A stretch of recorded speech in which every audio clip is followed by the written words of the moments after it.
Hello there guys. Right, I was going to make this video just for the one person I'm talking to at the moment and just send it over to them, but I figured I might as well chuck it up on YouTube and let everybody see it because it's to do with trying to buy and sell and when you get problems with that. So I'm going to buy this and I'm going to show you what makes it fail, and then I'm going to make it go through, and then I'm going to sell it and I'll show you how to make it fail and how to make it go through.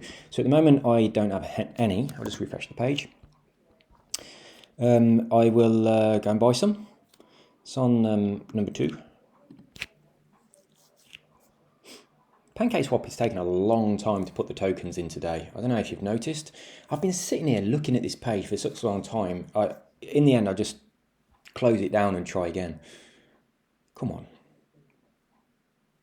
It also took a really long time for something to approve today as well. Just sitting there waiting for it to approve. I mean, that's too long, isn't it? Whenever it goes as long as this, I always think it's just not going to do it. I'll do it on here rather than going to the pop-up screen. So we'll just do it in here. So I want to buy, first of all. So I'm going to buy 0.001. I'm going to buy that much. Now, the amount I'm going to buy, I've written at the top, and the estimate is at the bottom. I've got my slippage on 11, but I could lower it to something more. But I want this to fail, so I want to show you what it's like when it fails. I'll put my slippage down a bit. I'll put it on 1. That might fail because of slippage, but it's not very volatile. No one else is buying and selling, so it should be okay. So at the top is the number I've typed in. At the bottom is how much of Besso it expects me to get. So I'm going to change one of these numbers so that the top is now the estimate. So it's estimating how much I've got to pay, and we're telling how much we're going to get. So we'll try and swap, and I expect this to fail. No, it didn't. It didn't. Hang on then. I expected that to fail. Right, let's put this back up here. So we now have the estimate at the bottom and the amount, the solid number at the top. We typed in a number at the top and it's caused an estimate at the bottom. We got our slippage of 1%. Let's see if this goes through. It's this way round then. Right, this won't succeed because of some error with the token. So we are trying to buy, right? We're trying to buy. The estimate is at the bottom and the amount we want to spend is at the top. And we're trying to buy and it's not letting us. Okay, slippage is incredibly low.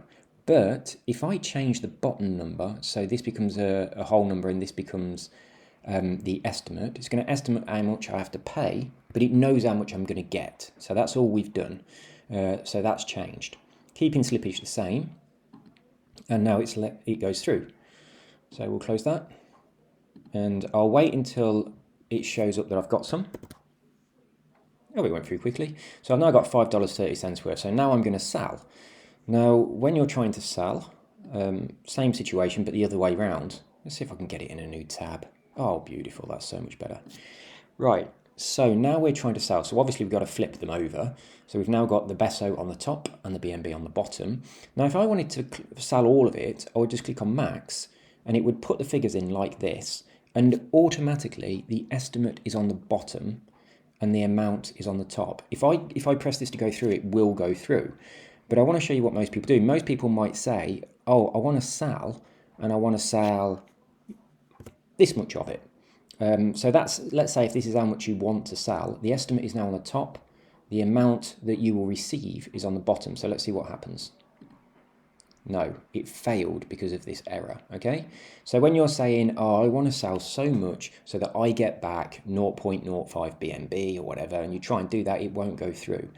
But if you're saying, I want to get roughly this amount of money and it's estimated this amount to sell, but if I change this figure here by a little bit, then the bottom becomes the estimate. Now, it's really, really important that you make sure that when you change the figures, you've still got enough of whatever it is you're trying to sell.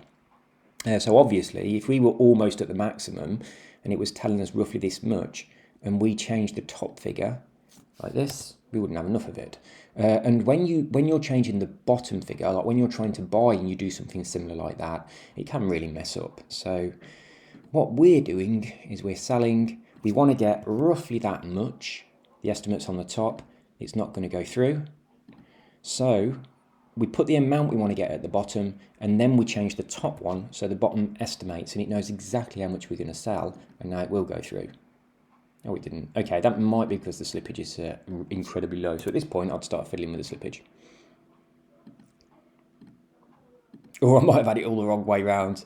Hang on, let's have a look. So I always get mixed up at which place the estimate needs to be. But we'll find out when it goes through.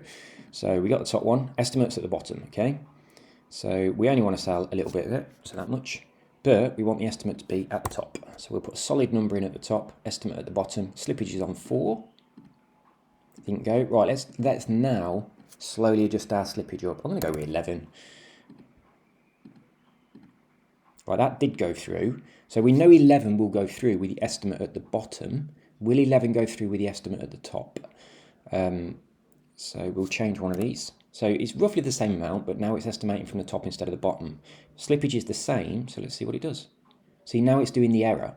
So the error can be caused by whichever place the estimate is on, regardless of slippage, or it can be caused when you've got the estimate on the right side, like the top or the bottom, but the slippage is not high enough. So what might be a good idea to do is to set your slippage all the way up to 49, which is the highest amount, just to determine which side you want the estimate on. And then if it says it would go through, so let's say if I was going to sell this much, estimates at the top. Oops, I can't sell that much. I haven't got that much. The reason I haven't got that much is because I've got 49% slippage. So this figure here, which is at the top, it needs to estimate this figure with 49% of slippage in either direction. And that means it would go over the amount of this that I've got. So sometimes a high slippage will cause a failure simply because it means it's pushing the amount you've got too high. So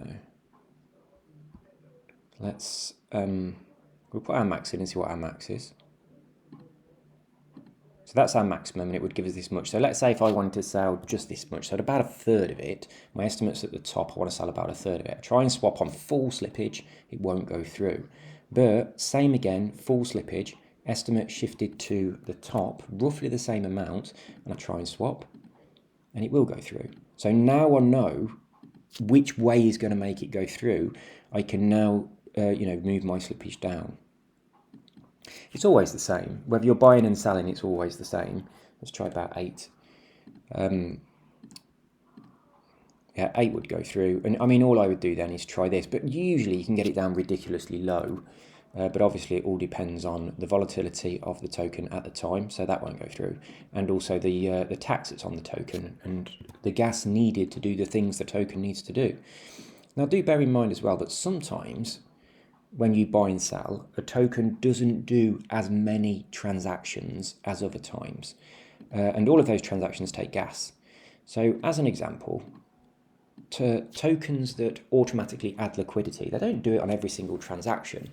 What they do is the amount of liquidity they're going to add builds up and builds up and builds up until it hits a certain amount.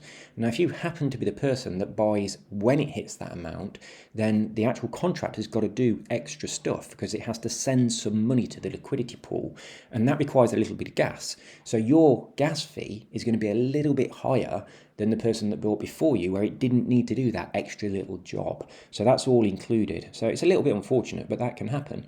I mean, if you are struggling to get something to go through and people are buying and selling, then let someone else buy and sell and see if their little bit of gas will be used for the thing that's extra. Every single little thing in a contract does require a bit of gas. So, and the slippage is kind of like allowing a bit more gas. We got it on 8 before, didn't we? So 8 was the minimum that we could get it to go through. So yeah, 8 will go through. And now we know that 8 will go through. And we've got the estimate at the bottom, not the top. So if I wanted to sell some more, so I wanted to sell half of what I've got. So if I put this number at 0.5, make sure the estimate is at the bottom, it should go through. So we know it will go through on 8. We've moved the estimate to the bottom, and this is to sell. So when you're selling, estimate at the bottom, it should go through. Yeah, there we go. And now I'll confirm. And you will see when this updates that that little bit that I just bought, I will have sold about half of it. Let's just see if the transaction's gone through. Oh, it's still pending, so it won't be on there yet. Oh, it says it's still pending, but it has actually gone through, hasn't it? So those two, you'll see both of these in my wallet. Where is it? There, look, 29AO at the end, that's my wallet. And then this one here as well, which hasn't been mined properly yet. But it will be in a sec. Let's do it again. No, still being mined. well, it's been mined, it's on the blockchain, but it takes a while for these things to update. Yeah, everything's really, really slow today. Having a lot of problems with different things here and there. So there you go, it's my wallet again. So yeah, I bought, I sold, so that's what it was. So it seems estimate on the top you can buy, estimate on the bottom you can sell, and if you're then having problems, you then have to increase your slippage. So that seems to be the way that PancakeSwap likes it. It's not very good with the estimates. That's what the problem is. And then sometimes also what you're trying to sell is just too much. And it just will not go through simply because the amount you are trying to sell is too much. Now there are a few things that can cause the amount you're trying to sell to be the problem. One of them could be that the contract has got in it a thing that says don't allow anyone to sell over a certain amount as a protection from whales dumping. PancakeSwap, it's got its own built-in feature which won't allow sales that are of a certain percentage because it will push the price too much. That's when you get that warning where you have to type the word confirm. It's because you've pushed the price too much. And the other thing to consider is the liquidity. So if it's got quite a low liquidity, then when you're trying to buy and sell, it's using that. There's the token and the BNB inside that liquidity pool. And if you're trying to buy and sell using the high percentage of what's in there, it's not going to let you. So that will fail as well. So those are the things. Make sure the estimate is in the right place. Make sure that you are setting your slippage high enough to cover the transaction. And make sure that your transaction is small enough for it to be able to go through. So if you're struggling, put your slippage on 49%, put your transaction on a ridiculously small amount, and then fiddle with the figures and get the estimate moved until it goes through. But reject it, don't accept it, and then reduce your slippage and increase the amount that you want to sell and all of the other variables that you can change until you sell the amount that you want. But ultimately, you might have to sell several times in order to be able to sell the quantity you want to sell. Same with every single token. Same when you buy as well. I don't know if you've noticed, but almost all the time when a token is launched, you'll see like loads and loads of green here. People buy. And when you check, normally it's just the same person buying over and over and over again because they can only buy a tiny, tiny bit. But people don't realise that once they've built up quite a bit and they want to sell, they have to sell it in a similar way. It's the same things going on inside the contract. So you can't just keep buying and build up this bag of the tokens and then a bit later just sell the entire bag in one go. You've got to sell it off gradually until that liquidity pool is built up. So I hope this helps you. There are lots and lots of errors that appear on PancakeSwap. Sometimes it can be really, really frustrating when you feel like you've tried everything, but you're just not getting the right combination. And I think a lot of people then think this must be a scam. It very often is not a scam. It's just that PancakeSwap has quite a few little issues. You've got to try different things. But the really, really, really important one is whether the estimate is at the top or the bottom. So I hope this helps. See you later, guys. Bye-bye.